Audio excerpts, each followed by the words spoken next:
and my guest, Jack Roberts from St. Louis University men's soccer. Jack, how are you doing, man? I'm good, Bridget. How you doing?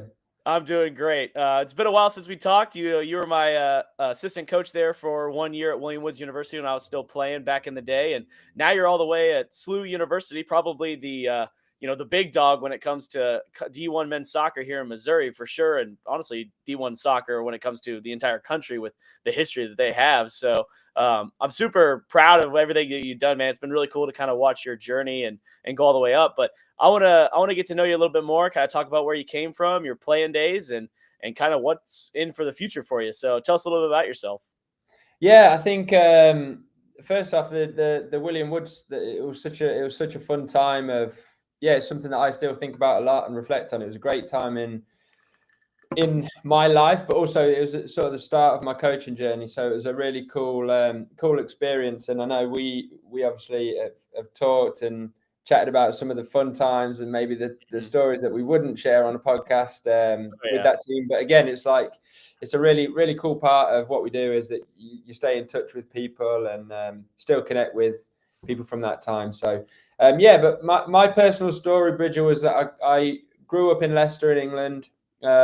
Spent the vast majority of my youth career playing for Leicester's academy, so Leicester City's academy, and then just before I came out to the US, the last couple of years, I probably dropped down the leagues a little bit to try and pursue continuing to play as a professional without it really materializing. And then I was faced with the sort of dilemma that a lot of young people are faced with, whether they should continue trying to play or start working and get into the working world and all those things. So at the time, I spent a year working in high schools and playing semi-professionally, and then a year working in elementary schools and playing semi-professionally in England. And I think at that time, it probably sparked a little bit of my interest in coaching.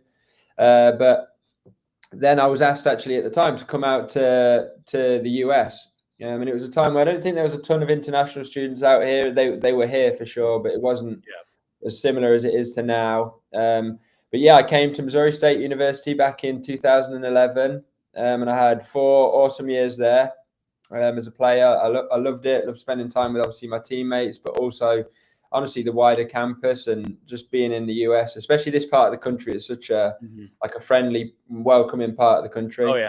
And then went back to England for a year after I graduated and played a little bit more, and then decided that I wanted to go down the coaching path. And that's what sort of through a couple of common connections led me to William Woods, and I started my master's there and began my coaching career. And yeah, it was a really cool place to start it, to be honest. It was I remember the first day I got to William Woods, sort of walking around the campus, and I think you think to yourself, wherever you are, you probably end up sort of thinking like, this is the best place, the best place I could be. And I remember walking around the fields, and then even when the team showed up, just thinking like, yeah, this is great, and I can really really get into this and really give my all and spend a lot of time, like I said, with really good people and have some really good memories from that period of time. Yeah, so I definitely know that, like, whenever we're at William Woods, have you had a chance to look at the facilities now compared to what it was back then? I've not. I checked the results of the team still, but I haven't looked. I know they did something with the indoor place, with the indoor building, but I've not really looked at it a ton. I'll be honest with you. Yeah, they updated the indoor facility, but they also the field's turf now, and because they added football, American football, so now they've completely redone all of that. And then where our practice field, or remember that where the practice field would be here, the main field, that little place we used to park. There's like dorms there now. Wow. So it's really expanded. They've thrown a lot of money into their program there at William Woods to kind of help compete with, like, the ever growing college landscape that's going on right now. So whenever you talked about going to Missouri State, tell me a little bit about what the recruiting process was for you, coming from England over here to America. What was that like, and what year was that when that all happened? Yeah, so I would compare it to, obviously, here we do a lot of domestic recruiting, and I think when you're recruiting, obviously at SLU, and we're recruiting an American kid, I think it's for the most part a longer process. So we spend a lot of time obviously getting to know the person, getting to know the family, watching a lot of games over an extended period of time. It's quite a long process. Whereas I think particularly my process was basically, so the Michael Seabolt, who's still the head coach at Missouri State, actually, he was the associate head coach at the time. He would come over to England every year, once a year, and watch sort of, they have this big event for all the players who were with professional clubs who are no longer with professional clubs, essentially. And he reached out to me after that event. And yeah, honestly, it was like he reached out to me. We had a couple of phone calls. Like I said, I did a bit of research online, and at the time you could find some photos and looked up some other universities. And yeah, it wasn't necessarily an easy decision. I actually took a little bit of, he actually asked me to go out there originally in 2009. So when I was sort of 18, and I didn't actually do it until 2011. So we sort of started talking originally, and at the time I said no. And then like I said, I worked in schools and was playing, and honestly was just thinking to myself, I was almost falling out of love a little bit with playing, because it was the rest of my life was so consumed by work and everything else that the actual soccer side of things for me had just become almost like an afterthought. So I really wanted just to get back into trying to, just enjoy it a little bit more, and of course take it more seriously and spend more time on it. And that's when, so in 2011, I just contacted him again and said, hey, there's no chance I could come out, is there? And that's when we began the process properly. And I came out in 2011 and graduated in 2015. And then you said you took a year off, went back to England. What'd you do whenever you went back? Yeah, so when I finished playing at Missouri State, I went on a couple of, just tried to continue playing. So I went on a couple of tryouts sort of after college. So I spent about a month probably with Real Salt Lake up in Salt Lake City. And a couple of other clubs here in the US. But honestly, I was a good player. But I didn't think, I wasn't sort of outstanding in any one area. I think I was really good actually in a lot of areas, but without being sort of special in any area. And obviously to be in the MLS, even then, but now especially as an international player, you got to be special at some things.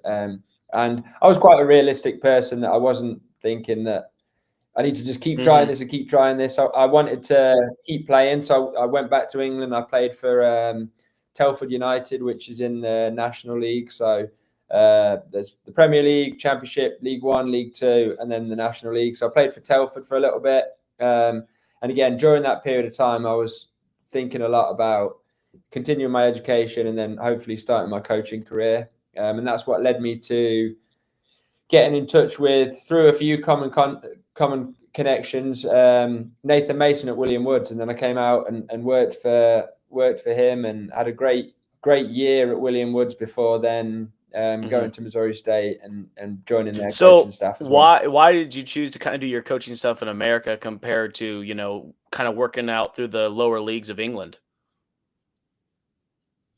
Yeah, I think part of it, to be honest, Bridger, is that the opportunities are so much broader and vaster in the United States, whether it's like the opportunity to get your education at a really good level, to be around really good level sports, whether it's coaching or playing, the facilities they have over here, like it's incomparable, honestly.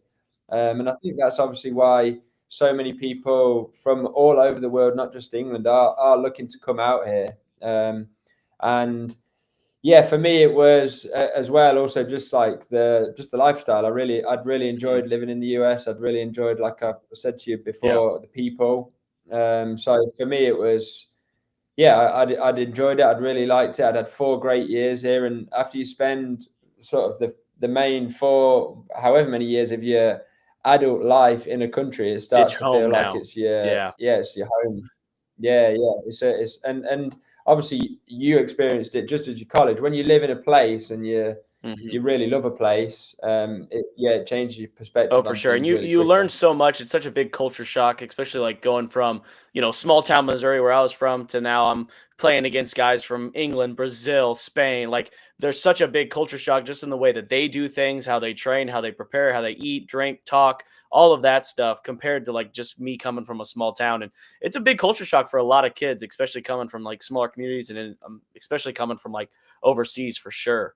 So obviously like you were at William Woods for 2 years. What happened after that?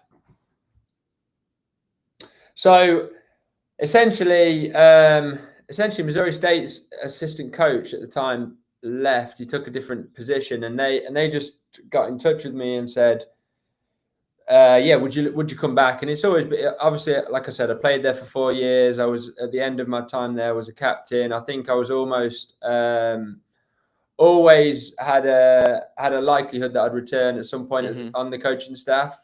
It just so happened that the timing worked out that I was able to actually sort of continue my master's at Missouri State. So, yeah, it was a bit of a no-brainer for me as far as much as I loved, obviously, my time at William Woods. It was a great opportunity to coach at the Division I level, but also if you can coach at the place where you played, there are very few things that are more rewarding in a lot of ways. And like, obviously I was desperate when I moved to Missouri State, desperate for them to do well as a coach. And like, it does when it means a little bit more, obviously, because you played there. And it was a really, really, really cool feeling to be able to coach there.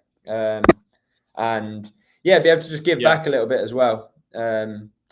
Again, to the place where you played, it's a really rewarding. I mean, feeling. there's definitely something about there's definitely something about going back home in a sense, like I'm from Moberly. I went played college at a JUCO down in Kansas, and then I went played there at William Woods, coached at Fulton for a little bit at the Fulton High School, and then I got a chance to go back to my hometown Moberly and be the head coach, and it means so much more. Like the wins and losses mean so much more to you because you came from there and you played there. Yeah. So it's sometimes you almost care more than the kids do, and sometimes it makes it really tough. Yeah, you have to find that balance. So just kind of talking about like some of your opinions on some of the things. Obviously, you coached at the NAI level, you played in England, and then now you're coaching at one Division I level, and then I mean SLU and Missouri State. It's a big rivalry, just for recruiting and being in the same state. But there's definitely different levels to all three programs. Kind of compare and contrast some of the things maybe with your time in England to the level that you played with the academy with Leicester, to going to playing in Division I to then coaching NAIA. Was there that big of a drop? Are they a lot closer than you think, or is it just miles away?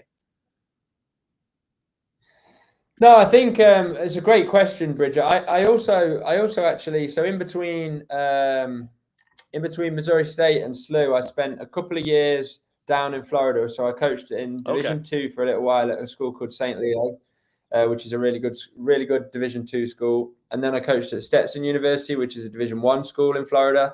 And then I was up at Brown University in the Ivy League for. I didn't know that. That's awesome. So. Yeah, so I think, and then obviously, and now I'm here at SLU. I think one of the things I've really learned on my journey, on my career path, is that there are amazing things about everywhere where you either go as a coach or a player. And when you talk to the team that you played in at William Woods, you'll have, if we had a roster of 40 players, you'll have 35 amazing stories and reflections, and then you're going to have a couple of people who maybe didn't have a great experience or didn't. But that's the same everywhere where you go. So when I was at Missouri State, we would have 2/3 of the team with an amazing experience, and then maybe 1/3 of the team that the experience wasn't exactly what they thought or didn't quite play out how they did. But that's the nature of life, but also of sports, because only 11 people can consistently play all the time and all of those things. So, yeah, I think as far as differences in level, I think for the most part, at all of these places, you'll have a couple of players that can play at all of the schools, like talent-wise, quality-wise, ability-wise. I think the thing that starts to separate more often than not is not necessarily so much about talent, but maybe just about sort of like discipline or mindset, things like that. yeah, discipline and like maybe like professionalism as far as yeah, we're not professionals, but how you live your life and if where your priorities lay. I think that was always a thing I noticed. And then yeah, of course, you're going to have a little bit of a separator as far as talent, particularly at the Yeah. bottom of the roster. I don't necessarily think it's the top of the roster. I think normally it's sort of the middle and the bottom is stronger at maybe SLU than it would be at William Woods. So I think that was always sort of a thing that was noticeable. But like I said, I think there's always been, everywhere I've been, there's players who could play at each of the schools, and there's been players everywhere that have loved it, and there's been players everywhere that probably haven't had exactly the experience they want. But I think that's what's so important when you're getting recruited, is that you do everything you can to figure out exactly what you want and what's important to you and what you're looking for. And then also that between you and the coaches, you have like real conversations and serious conversations about your expectations and about what you want and about your role and what they want to see from you. Because normally that's where the discrepancy is something's not been clearly communicated during the recruiting process, or you've said, "Oh, I'll be happy as a sub," and then when it plays out, you're not happy as a sub. So, yeah, I think, like I said, I don't think there's a massive difference between the talent at most levels, but I do think there's a massive difference in terms of just the application of every day and wanting to get better and priorities. For sure. Like I definitely know of so many guys that I grew up with, whether it was basketball, football, soccer, track, that you could definitely tell which ones were going to make it by the extra work they put in. How disciplined were they? Were they going and partying? Were they smoking? Were they doing drugs? Were they not doing their homework? Were they being disrespectful to coach or teachers or their parents? Like you could always kind of tell that those ones aren't the ones that are going to make it. The ones that are going to make it, they might not even be the most talented.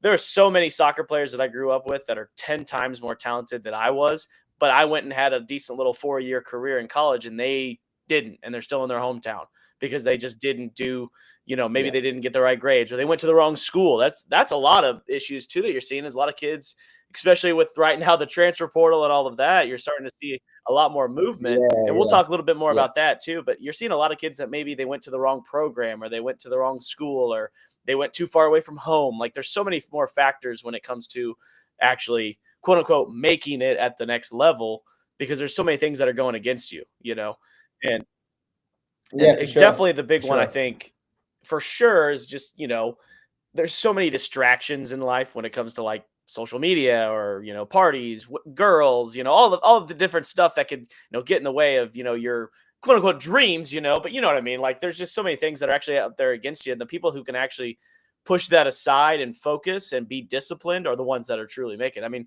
what is it? It's 1% of 1% actually go professional when it comes to soccer. So there's just, it's crazy today. And not everybody can be a Ronaldo, or a Messi who's still playing at an older age and has the body of a 23-year-old because he's never had a carb in his life. Nobody's that disciplined. So, but so now that you're, you've coached at all these different levels, which I didn't even know you were at Stetson or even Brown. What was the Ivy League like? What was that like? Yeah, it was, again, like I feel really fortunate as far as the experiences I've had because they've been so different. And I think it's been really eye-opening. Like, look, as a young player from Leicester, I would never have thought to myself that one day I'd be coaching at an Ivy League school or coaching that caliber of like human.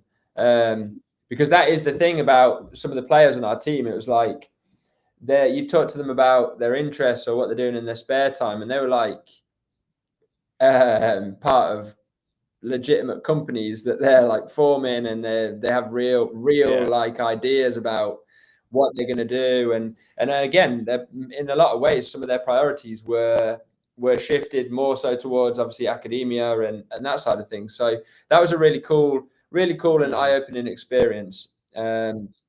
I think actually as well, one thing you start to learn when you're coaching at these different places, you have to coach even the players differently based on who they are, maybe their level of or their goals and their ambitions. Yeah. Their goals, you can't necessarily expect, and you also have to know everything that's going on in their life. Like they're going to have a week or two where school is really, really difficult, and they're not going to want to come to training and be just really, really, really pushed and told this is the day where you need to do this, because sometimes, maybe they do have a lot going on in the classroom, and obviously in other cases, maybe they've got other things going on in life. So I think we coach an age where you do have to be really conscious of that. I don't think I necessarily even thought about that when I was a younger coach, to be honest. And also, just remembering that, like you said, we've all got different priorities, and I think it's actually important to really get to know individuals and try and hold them sort of accountable to their own standards and ambitions, but also obviously prioritize the team as well. So, the Ivy League was a really, really cool experience. And so how did the SLU job come about? Yeah, so this is a staff that we've known each other in different ways for quite a long time. So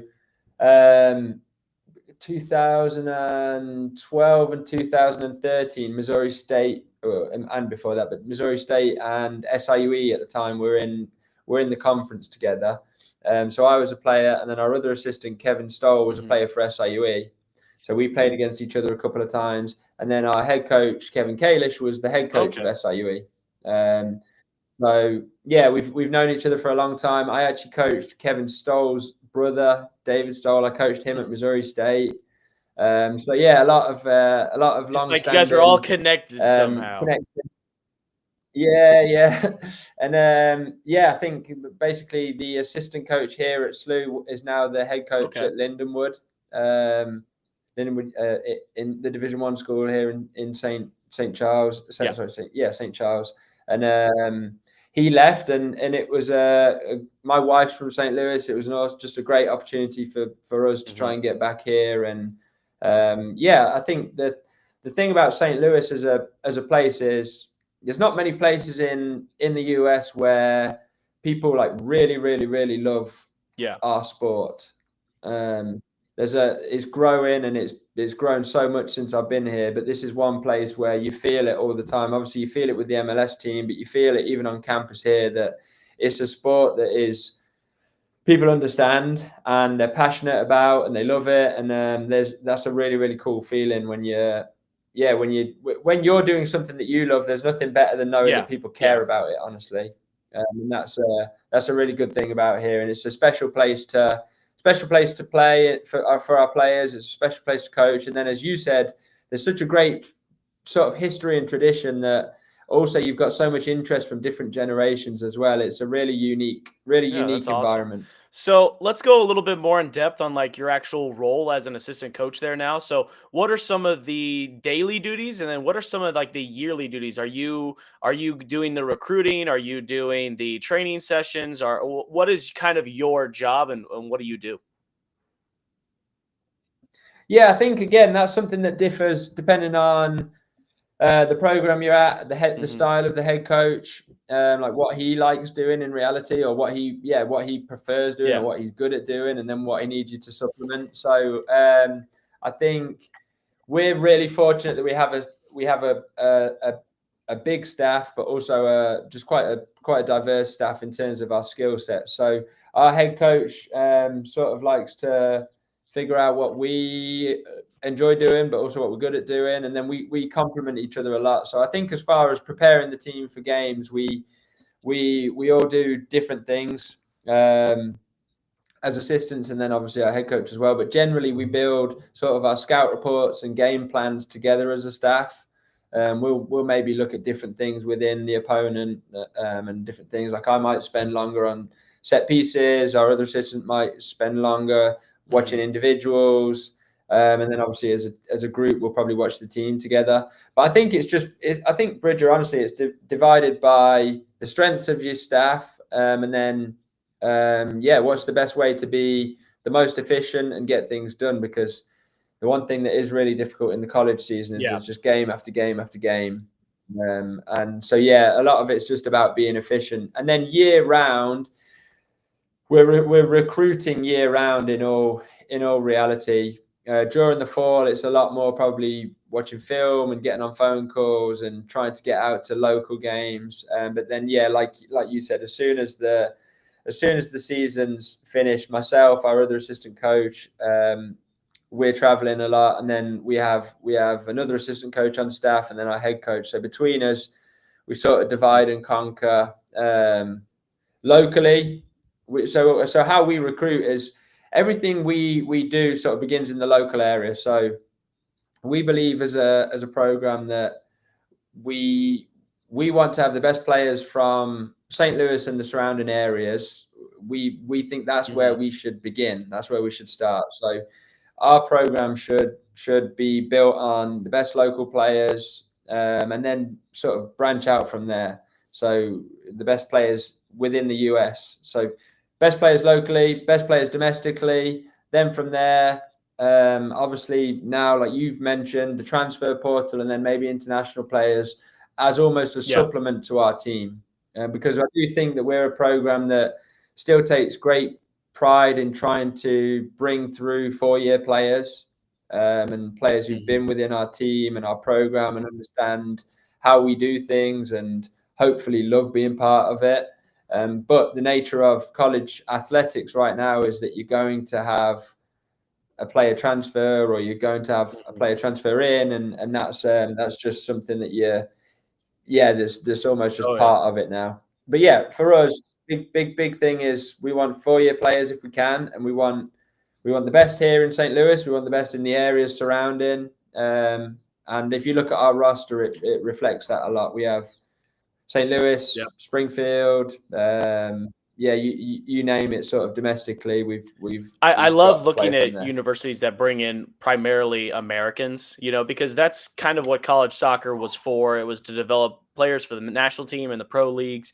And when I do say, and I know you coming from England, you took part in that system, you came over here, but it does warm my heart a little bit, where I'm like, man, this program really wants to develop those American talents, because there are a ton of American kids out here that don't get seen, or they don't get taken, as part of a roster, because there might be somebody coming in from overseas. And I like that you guys really focus on that. Yeah, for me, it's look, I was an international student, so I can't sit and preach and say this and this. But one of the things for me as an international student was that some of the most special things about my experience were the local and the American players that I was with, that I was teammates with. So my roommate was from St. Louis, and I would go, and then I had another roommate from Oklahoma, and I'd go for Christmas at times in St. Louis, and I'd go for Thanksgiving in Oklahoma, and I had a best friend in Chicago. And like, those are the things that in the end, like I said, you're going to have 4 years, and you're going to have a great 4 years of playing, and you're going to remember when you win and lose games and all those things. But now when I text with those guys who I was roommates with, 10 plus years ago, you're not thinking about, you're not thinking about, oh, he was from wherever. You're just good friends with these guys who we stay in touch with. And it was that was an awesome part of my experience was the local players and being around them. And I think my personal philosophy anyway would be, if I was coaching at Leicester City or a team in New York, like you should get the try. You should try. You're not guaranteed to get it, but you should try and get the best players from wherever you're from anyway. So if you're from Leicester, you should try. You should start in Leicester, and you should know everyone, and you should be able to try and recruit them. And same thing wherever you are.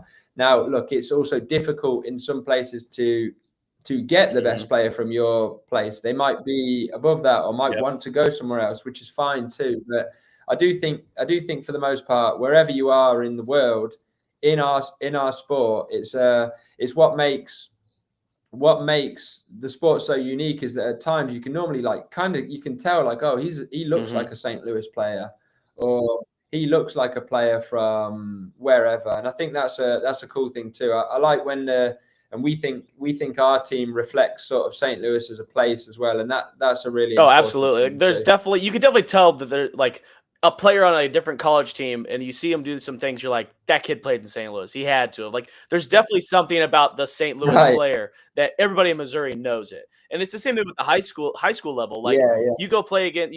I'm in Kansas City now. We're playing against teams. When we go play against St. Louis teams, it's like it's almost completely different. Like, you could just tell all these kids have been developed and grown up in St. Louis because it's just a different demon there. It really is. And so Yeah. and like you were saying, like you come over and you build those relationships with the kids from America and you do their customs and all that stuff, and then you do the same thing for them.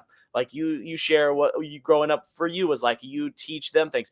I know how to do a side volley goal kick now because of Connor Cable.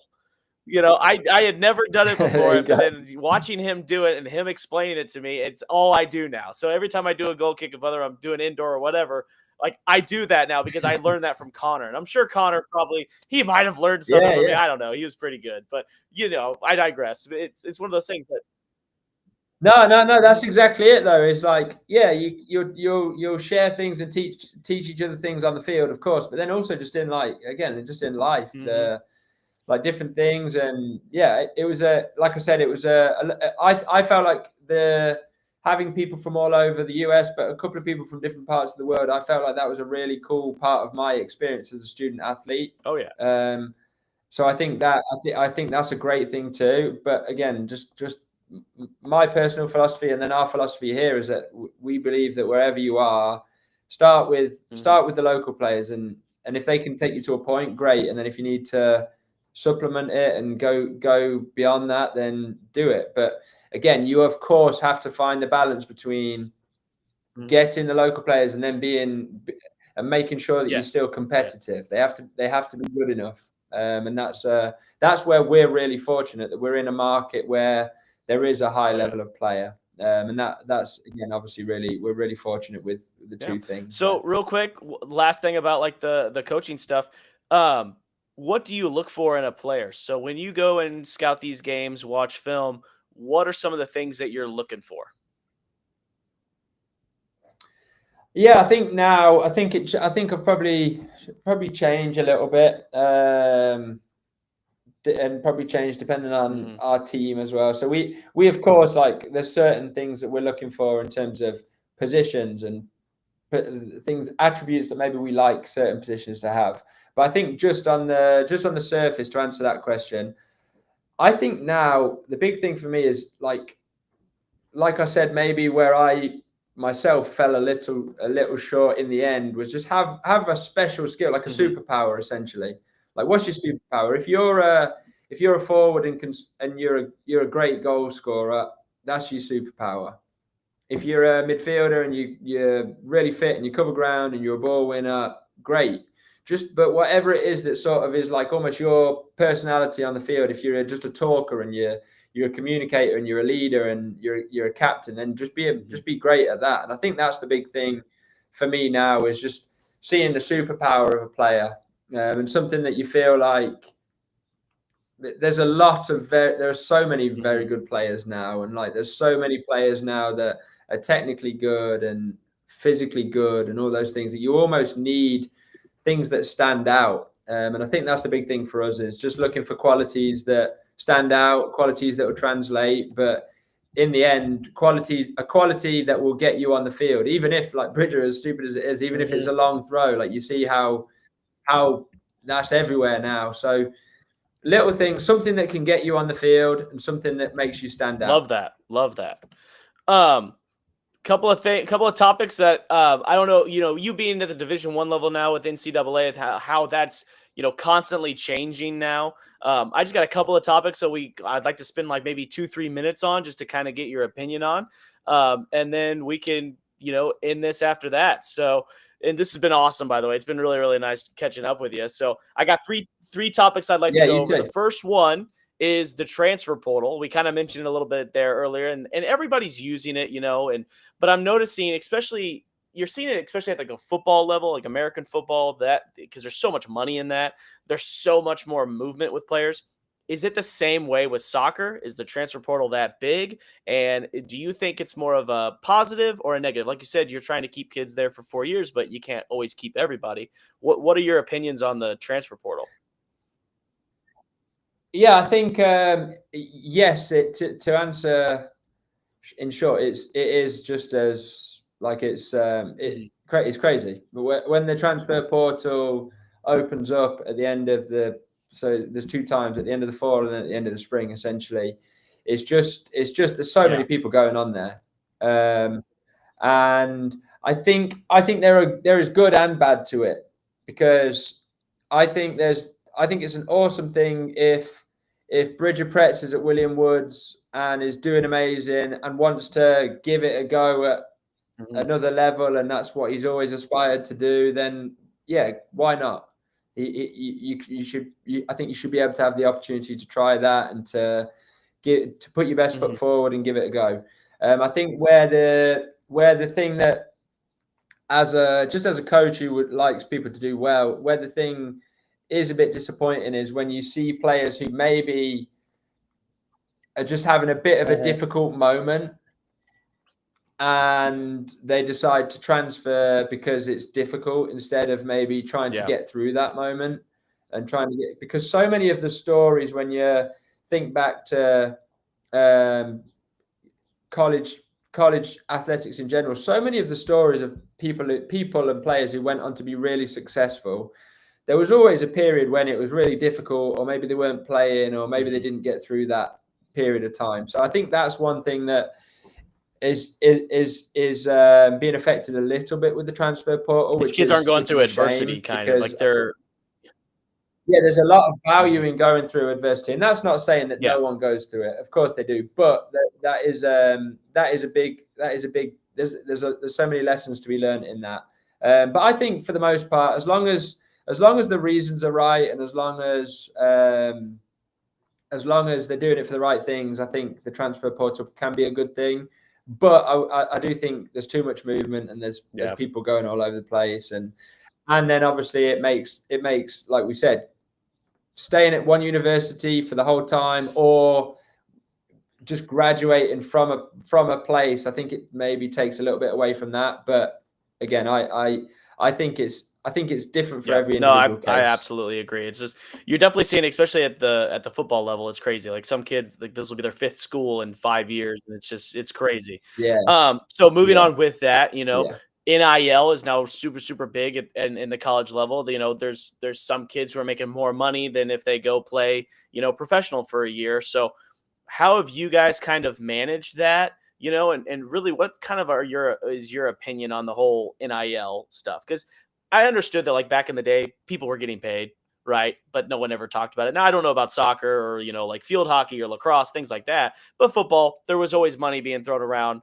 But now it's more in the open, and now NCAA is allowing it to happen. What kind of are some of your opinions on it that you're allowed to, discuss?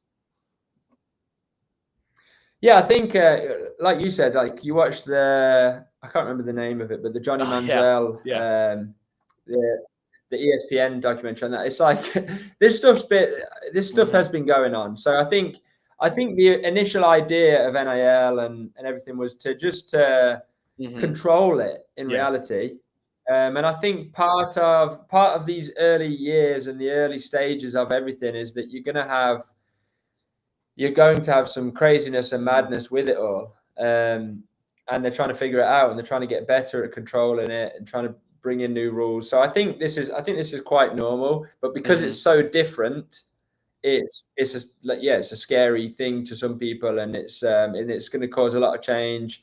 And in reality, it's going to change everything. The one thing I think my biggest hope is that it doesn't take away from it doesn't in the end take away from schools that maybe just can't do NIL or aren't interested in doing NIL, because that is the worry as you look at things. I think for football players and basketball players and whatever sport it is, if you make a university a certain amount of money and you deserve to be compensated for that, then I get it. I understand that they could have been professionals and made money that way. So I understand sort of the concept of it all. But I just hope that in the end it doesn't take away from some of the smaller schools and some of the schools where they're maybe not trying to compete on that level, but they still want to have programs and still want to be able to compete. And then again, you hope it doesn't take away from maybe some of the Olympic sports and cuts that need to happen and university-wide cuts that need to happen. So that's where it's obviously all a little bit, who really knows?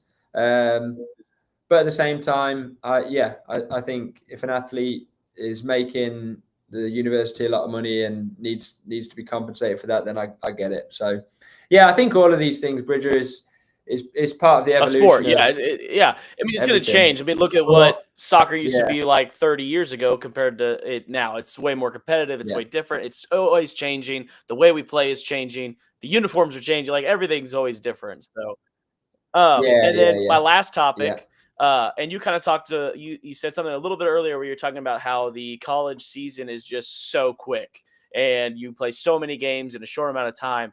I read an article the other day that it's a potential, I don't know if this is actually going through whatever, but you might have heard about it because I'm sure you have, because you're in the NCAA, especially Division I sphere, about the year-long season for, I think it would be for soccer and maybe some other sports, but to where you would play some games in the fall and then you would continue it into the spring.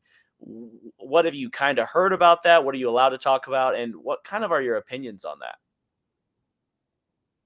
Yeah, it's another thing. It's another part of potentially just the evolution of our sport. But I think in all reality, Bridget, there's been so much talk about it and so many different conversations about it for quite a few years. Yeah, it's not a new concept. It's been people have been throwing this around for a while. It's been talked about for a long time. I think there's been moments where it's maybe seemed a bit closer, and then other moments where it seems like it's a long way away. I think ultimately one of the things that's going to go into it again is just sort of the sustainability of the sport itself. So men's soccer, or men and women's soccer, but soccer in Division I, Division II, Division III, NAIA, they want to make sure that these programs are sustainable and that the universities are willing to pay for whatever. So the reality is, whatever changes are made, it will need to be cost effective. It will need to make sense for the university as well. It will need to make sense, obviously, for the sport. But anything that can make our sport better, I'm always in favour of. I don't know exactly how that looks. I think there's a lot of challenges in universities, as far as even just things like athletic trainers. A lot of the time you have an athletic trainer who works one sport in the fall and one sport in the spring. So there's so many things that you have to navigate for, obviously facilities and weather, travel, everything. But I think anything that can travel, anything that can enhance our sport and grow our sport, then I think is a great thing. But at the same time, I think one of the things all of us have to remind ourselves and be conscious of is, it needs to make sense for the university, and we need to be not thinking that necessarily we're the most important thing all the time, and remember that there's other things going on. And but hopefully we can find some, if there's a change and it's a change that makes things better and increases the quality and ultimately is the best thing for the student athletes, then I think everyone would be really excited about. Absolutely. That was a really good answer. Because when I read that article, I was instantly thinking, I was like, when are these kids going to have time to do their homework? It's already tough enough in the fall while they're in season. I couldn't imagine having to do it all over again in the spring. So and then you start adding things in there, like then the transfer portal. So if you've got a break in the middle of your season, and then we have where's the transfer portal going to go? Because some teams don't have many players in the spring, and so I think there would be a lot of it's like, okay, if that kid transferred in the after the end of the fall, would he be allowed to play in the spring? And then all of a sudden, it's like a transfer window now, and like the professional leagues, and it would be a whole mess. And it's like, okay, do you do your non-conference in the fall and you do your conference tournament in the spring? And then it would be so much. There's people making a lot more money than I make who are making these decisions and can fix all that. So there's unfortunately a lot smarter people are thinking about this than me as well. So but no, I know that like I said, I think it's been something that's been talked about for a long time, and that I think the biggest thing is if they make any changes that look, we need to make sure that it's the best thing for our sport and the best thing for the student athletes, and that whatever happens is an exciting thing and doesn't hopefully rule other programs out of being able to participate. Awesome. Well, Jack, this was awesome, man. Thank you so much for doing this. I'm trying to keep it at a decent level or a decent length here, and I think we're right at that perfect time. And you were awesome. You're super informative. I'm super excited. I've been following your journey and where you've been going. So I'm hoping that you have nothing but success, man, and that hopefully someday you're somewhere at a big program being a head coach sometime. That'd be pretty cool to see. Yeah. Thanks, Bridget. It's been great catching up, and I appreciate you having Hey, me remember, on. if you ever get a big head coaching job, you ever need a goalie coach, I got you, man. There you All go. right. I'll see you, man. Perfect.